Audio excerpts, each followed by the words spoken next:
जंतु जगत क्या है? जंतु जगत, जिसको एनिमलिया किंगडम भी कहा जाता है। एनिमलिया किंगडम यानी जंतु जगत। ये आपका चैप्टर कौन चल रहा है?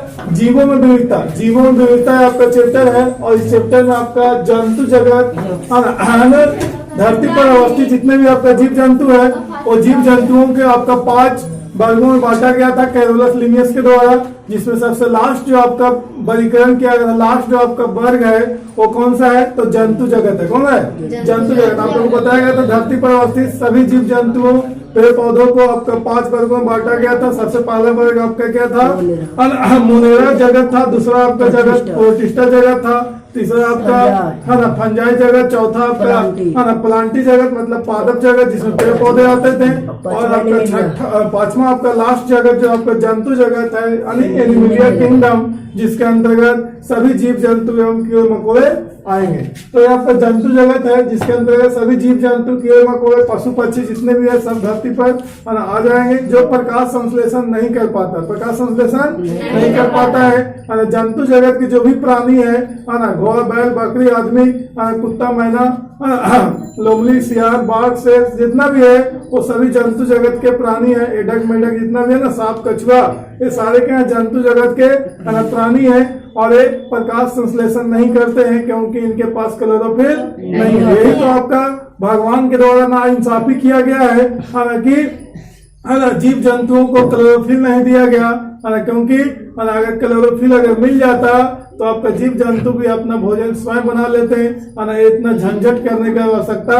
नहीं पड़ता। इतना जो झेल रहे हम लोग, पढ़ना है, लिखना है, कमाना है ना, खाना है, ये सारा झमेला खत्म हो जाता, बशर्ते सिर्फ एक आपका क्लोरोफिल हो जाता है ना, बशर्ते क्लोरोफिल हो जाता है। क्लोरोफिल ना होने की वजह से ही ऐसा हुआ है कि हम लोगों के साथ में भगवान ना इंसाफी किए हैं। और क्या हो गया है ना कि अपना भोजन स्वयं से नहीं बना पाते हैं। क्यों ऐसा हो रहा है? क्योंकि देखा जाता है तो जितने भी आपका पेड़ पौधे हैं वो सबको आपका सूरज का प्रकाश मिलता है, तो हम लोग को ही मिलता है। जीव जंतुओं को मिलता है ना, सूरज का प्रकाश मिलता है तो हम लोग को ही मिलता है ना, जल मिलता है उन लोगों को तो हम लोगों को मिलता है, खनिज लवण उन लोगों को मिलता है, पेड़ पौधों को तो हम लोगों को मिलता है ना। और क्या फिर आपका कार्बन डाइऑक्साइड उन लोगों को मिलता है तो हम लोगों को मिलता है। यानी सारा चीज उन लोगों को मिलता है, हम लोगों को मिलता है, बशर्ते एक चीज आपका नहीं मिला है, क्लोरोफिल, जिसके अभाव में हम लोग मुकर जाते हैं और भोजन खुद से स्वयं नहीं बना पाते हैं। बनाते हैं खुद से स्वयं ही, लेकिन आप प्रत्यक्ष रूप से बनाते हैं। पेड़ पौधे प्रत्यक्ष रूप से अपना भोजन बना लेते हैं। हालांकि हम लोग भी अपना भोजन स्वयं बनाते हैं। आप प्रत्यक्ष रूप से चूल्हा पर बनाते हैं ना, है ना, खाते भी है बना करके। क्यों ऐसा करते हैं? आप प्रत्यक्ष रूप से आके क्यों बनाते हैं? क्योंकि वो भोजन का पाचन अच्छा से हमारे पेट में हो सके, इसीलिए हम लोग भोजन अपने खुद से बनाते हैं, है ना। लेकिन पेड़ पौधा जो बनाता है प्रत्यक्ष रूप से बनाता है।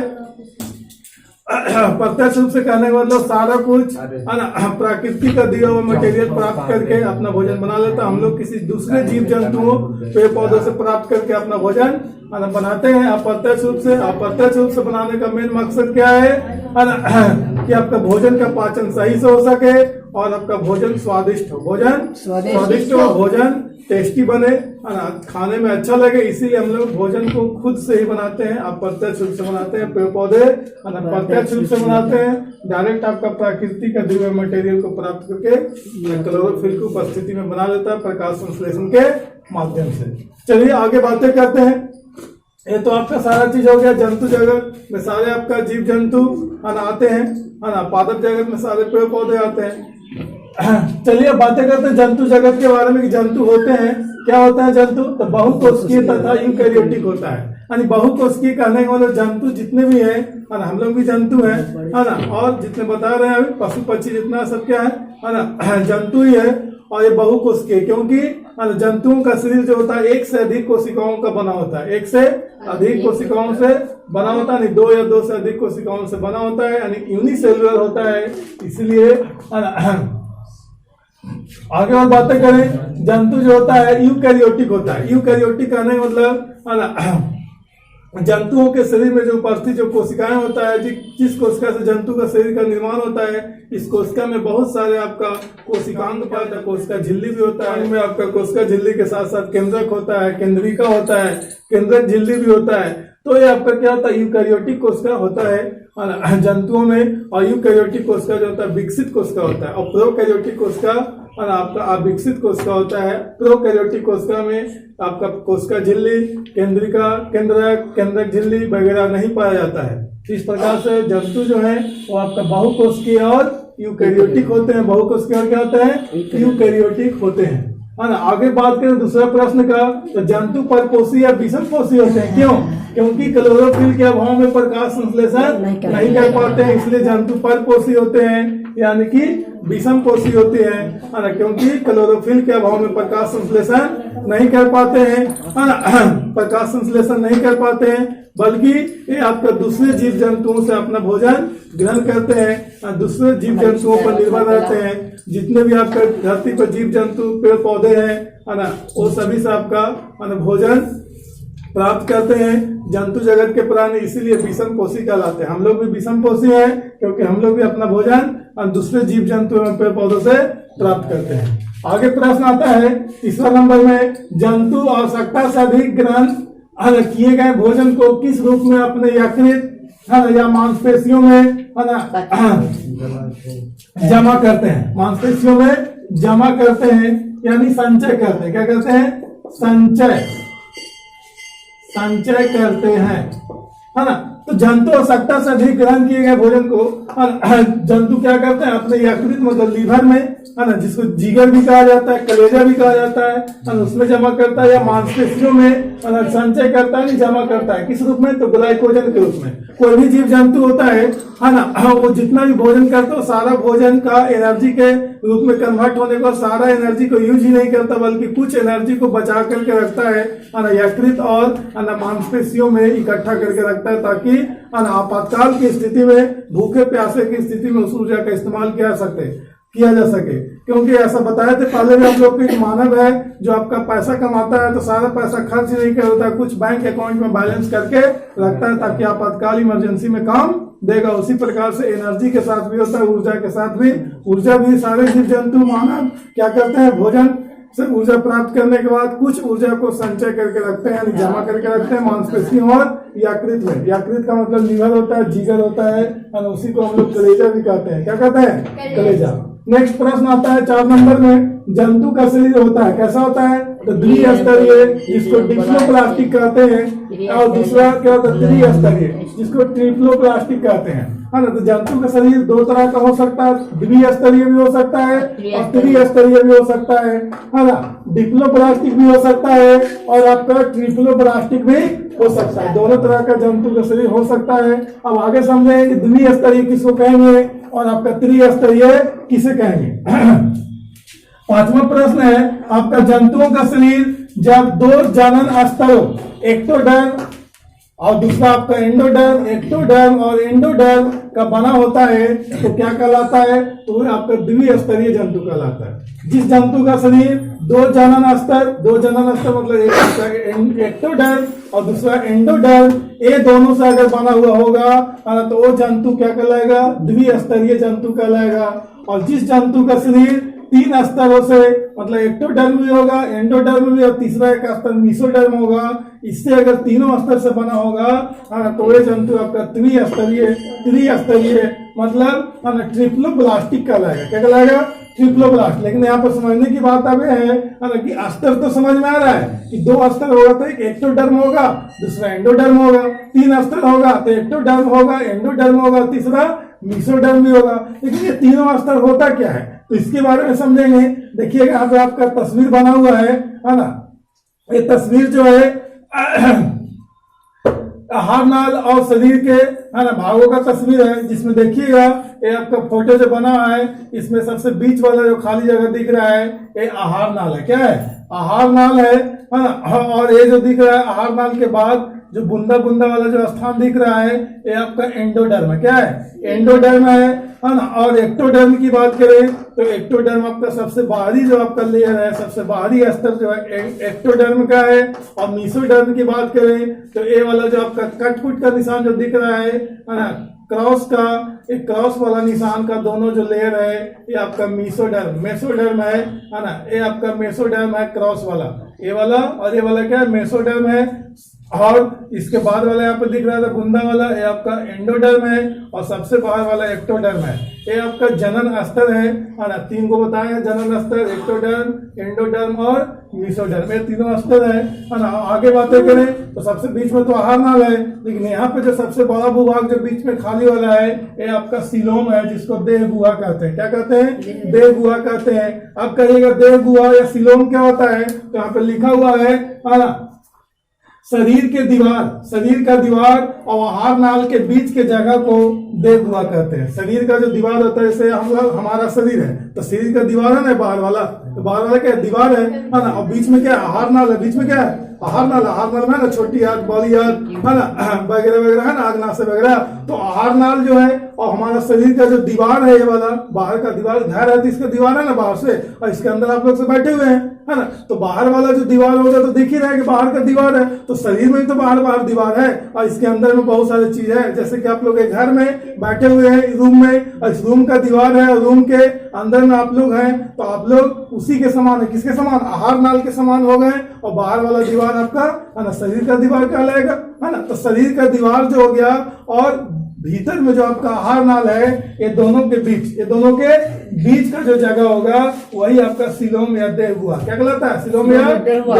आहार नाल और ये आपका दिख रहा है ना शरीर का दीवार बाहर वाला है ना, इसके जैसे मानते हैं बाहर का शरीर का दीवार है और ये आपका क्या? आहार नाल है। तो दोनों के बीच का जो खाली जगह है क्या कहलाता है? सीलोम या देह गुहा। ये क्या है? देह गुहा है। क्या है? देह गुहा है। तो ये बाहर का दीवार हो गया, ये वाला दोनों लेयर, ये दोनों लेयर क्या हो गया? ये वाला नहीं खींचते हैं, ये दोनों लेयर आपका बाहर का दीवार है और बीच में क्या है? आहार नाल है। इसके स्थान जो खाली यहाँ पे जो दिख रहा है, ये वाला एक खाली स्थान क्या कहला रहा है? देह गुहा या सीलोम कहला रहा है। तो समझ में आ रहा है? तीनों स्तर यहाँ पे दिखाया हुआ फिगर में है ना, तीनों स्तर समझ सकते हैं। देह गुहा भी आपको बता दिया गया कि आहार नाल आपका बाहरी दीवार जो होता है शरीर का, दोनों के बीच के स्थान को, खाली जगह को देह गुहा या सीलोम कहा जाता है। नेक्स्ट आता है सवाल 7वां नंबर में, जंतुओं के शरीर का आकार कितने प्रकार का हो सकता है? तो 3 प्रकार के जंतुओं के शरीर का आकार हो सकता है। एक आपका द्विपार्श्व सममित, दूसरा आर्य सममित और तीसरा असममित। 3 प्रकार का जंतु का शरीर का आकार होता है। अब तीनों क्या होता है, कैसा होता है, तीनों के बारे में समझेंगे। द्विपार्श्व सममित, आर्य सममित और असममित के बारे में आगे प्रश्न दिख रहा है, वही समझाया जाएगा है ना। देखिएगा 8वां नंबर में बताता है, वैसे जंतु जिसके शरीर को एक काट द्वारा है ना 2 बराबर भागों, 2 बराबर भाग मतलब दोनों तरफ क्या होगा? समान रखो। दोनों तरफ क्या होगा? मतलब एक काट काटना है। जैसे मान लेते हैं कि ये आपका है ना शरीर है, इसको बीच में ऐसे काटना है, एक ही काट काटना है। कितना काट? एक काट काटना है, और एक काट काटेंगे तो 2 बराबर भागों में बट जाएगा। अब 2 बराबर भागों में जब बटेगा तो इधर भी वही चीज होगा जो इधर होगा, जो बाएं तरफ होगा वही चीज क्या होगा? दाएं तरफ होगा। दोनों तरफ जो है ना समान रचना होगा। दोनों तरफ क्या होगा? समान रचना। मतलब इधर एक आंख होगा तो इधर भी एक आंख होगा, इधर एक पैर होगा तो इधर भी एक पैर होगा, इधर अगर तो इधर भी 2 पैर होगा, इधर आपका एक किडनी होगा तो इधर भी एक किडनी होगा। यानी 2 बराबर भागों में अगर बट जाता है एक काट काटने से है ना, दोनों तरफ समान रचना अगर मिल जाता है एक काट काटने से, तो वैसे जंतु को क्या कहते हैं? है ना द्विपार्श्व सममित। क्या कहते हैं? द्विपार्श्व सममित कहते हैं। तो उदाहरण किसमें मिलेगा देखने को? तो मेढक में और मछली में। मेढक और मछली के शरीर को एक बीच से फाड़ दीजिए एक बार और देखिएगा दोनों तरफ है ना बराबर समान रचना वाला, दायां और बायां तरफ दोनों तरफ समान रचना वाला संरचना दिखेगा। इधर भी एक आंख, उधर भी एक आंख, इधर भी एक गलफा, उधर भी एक गलफा दिखेगा ना। तो मछली में ऐसा ही होगा, मेढक में भी ऐसा ही होगा। तो ऐसे जंतु क्या कहलाते हैं? द्विपार्श्व सममित कहलाते हैं। नेक्स्ट आता है 9वां नंबर में, वैसे जंतु जिसके शरीर को केंद्र के स्थान से मानते हैं कि आपके जंतु के शरीर तो केंद्र का स्थान नहीं रहा है, तो केंद्र के स्थान से आप ऐसे बनाते हैं। ये आपका जंतु है, इसका बीच में केंद्र, बीच में क्या है? केंद्र है। और केंद्र के स्थान से ऐसे अर्ध व्यास में अर्ध व्यास ही ना है, तो यहाँ से यहाँ तक करेंगे है ना, क्या हो जाए व्यास हो जाएगा, अर्ध व्यास। ये क्या है, अर्ध व्यास है। तो अर्ध व्यास में अगर क्या किया जाए, यहाँ पर लिखा हुआ है वैसे जंतु जिसके शरीर को केंद्र के स्थान से अर्ध व्यासों पर एक से अधिक समान भागों में, अर्ध व्यासों पर एक से अधिक समान भागों में, मतलब बराबर बराबर एक से ज्यादा भागों में, 2 या 3, 4, 5 भागों में अगर बराबर बराबर भागों में बांटा जा सकता है ना। इस भाग में वैसा ही दिखेगा, इस भाग में वैसा ही दिखेगा, इस भाग में ऐसा ही, इसमें वैसा ही। जितना 5 भाग अगर किया जा रहा है तो 5 भाग में रचना जो होगा समान होगा, तो वैसे बराबर बराबर होगा, है ना। तो वैसे जंतु क्या कहलाएगा, आर्य समित। क्या कहलाएगा, आर्य समित। एक इसमें देखने को कैसा मिलता है, तो हाइड्रा में, हाइड्रा को अगर टुकड़ा किया जाए, काटा जाए, केंद्र की तरफ, केंद्र के पास से, केंद्र के स्थान से अर्ध व्यासों में अगर काटा जाए हाइड्रा को, तो इसी प्रकार का समान रचना का बराबर बराबर हिस्सा कटेगा, बटेगा। समझ में आया। आगे आता है 10 नंबर में, वैसे जंतु जिसके शरीर को किसी भी काट से 2 समान भागों में नहीं बांटा जा सकता है ना। कोई जंतु ऐसा भी तो होता है जिसको काटो, कैसूं काटो, है ना, तो आपका समान भाग में, बराबर भागों में नहीं बढ़ता है ना, छिटपुट हो जाता है, छिटपुट हो जाता है, बराबर भागों में नहीं बांटता वैसा जंतु का शरीर, तो वे जंतु क्या कहलाते हैं, असमित। क्या कहलाता है, असमित जंतु कौन है, तो घोंगा। घोंगा क्या है, असमित, तो जिसको अस्नेल भी कहा जाता है। तो घोंगा उदाहरण है असमित का। किसका उदाहरण है, असमित का। घोंगा के शरीर को काटा जाए किसी भी तरीके से, किसी भी काट से काटा जाए, तो बराबर बराबर समान भागों में नहीं बटेगा, दोनों तीनों चारों तरफ जो कटेगा है ना, वो आपका समान रचना वाला नहीं होगा, बराबर रचना वाला नहीं होगा। नेक्स्ट आता है, तो बताइए कि शरीर के दीवार और आहार नाल के बीच के जगह को क्या कहते हैं, डेग हुआ कहते हैं। एक चीज थोड़ा सा आप लोग को बता देते हैं, है ना। समान में आप लोग बड़ी समान में फंसते हैं, समान है ना। देखो समान कितना तरह का होता है, एक होता है समान, एक होता है समान, पाने में भी अंतर है, समान। एक होता है आपका सामान्य, एक होता है सम्मान। ये 4 तरह का दिख रहा है, कितना तरह का, 4 तरह के। एक और समान है ना, एक और समान है जो शादी ब्याह के बाद बतावल जाएगा। चलिए, तो ये 4 तरह का समान है ना। तो पहला समान, ये जो समान दिख रहा है, इस समान का मतलब होता है बराबर। क्या होता है, बराबर मतलब इक्वल, है ना। ये समान का मतलब क्या होगा, बराबर यानी इक्वल। ये समान जो है इसका मतलब होता है वस्तु। क्या होता है, वस्तु या सामग्री होता है ना। ये वाला समान का मतलब, तीसरा जो समान है इसका मतलब होता है साधारण। क्या होता है, साधारण होता है, साधारण। ये सामान्य है, क्या है, समान। पढ़ने में भी अंतर, इसको बोलेंगे समान, इसको बोलेंगे समान, इसको बोलेंगे सामान्य, इसको बोलेंगे सम्मान। सम्मान मतलब होता है इज्जत। क्या होता है, इज्जत, प्रतिष्ठा, है ना। ये आपका 4 तरह का समान है। और 5वां समान ब्याह होला के बाद बता देंगे कि कैसे समान होता है। ब्याह होगा तब तो नहीं गए, वो आपने पता चल रहा है सर। तो 4 तरह का समान देखा ना, चारों में अंतर है, तो इस पे ध्यान दो, गौर करो। ये सब चीज नहीं बताता है कोई, हम बता दिए हैं, ध्यान देना, इस पर लिख लो, बहुत इंपॉर्टेंट चीज है, वो बता देंगे, ठीक है ना। ओके, बता लेना। और स्क्रीनशॉट ले सकते हैं, जो वीडियो को देख रहे हैं स्क्रीनशॉट ले लें और बढ़िया से बैठ करके कॉपी पेन लेकर के उतारें। जी सर, हमको